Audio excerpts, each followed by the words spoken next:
Hello, cruel world. One of my darling YouTube subscribers recently asked me what's the difference between Alzheimer's and dementia. My name is Dr. Sohom. I'm a consultant forensic psychiatrist. I assess mentally disordered offenders for a living so that you don't have to. Now that's actually a trick question because Alzheimer's is a type of dementia. There's lots of different types. Alzheimer's is by far the most common. Around 80% of all dementias are pure Alzheimer's or Alzheimer's and something else. The next most common cause of dementia is vascular dementia, so like blood clots or thinning of blood vessels in your brain. There's also others like frontotemporal dementia, Lewy body dementia, etc., etc. Alzheimer's technically means that there's build-ups of amyloid plaques and tau tangles within the brain cells. And that doesn't really mean anything on a day-to-day basis. It just means if you get somebody with Alzheimer's who's dead, obviously, cut their brain open, you will see those things histopathologically.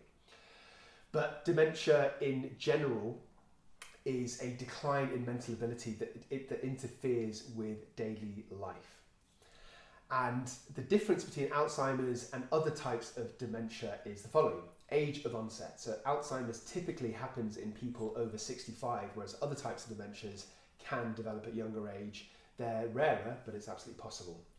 The other thing is the rate of progression. So Alzheimer's is a progressive disease, meaning the symptoms kind of gradually and steadily get worse over time.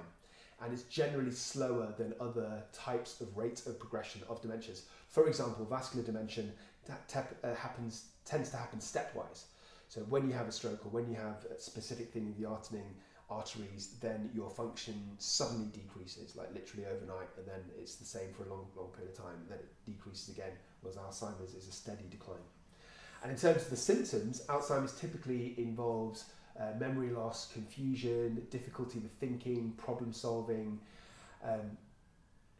and people with Alzheimer's tend to experience changes in their personality.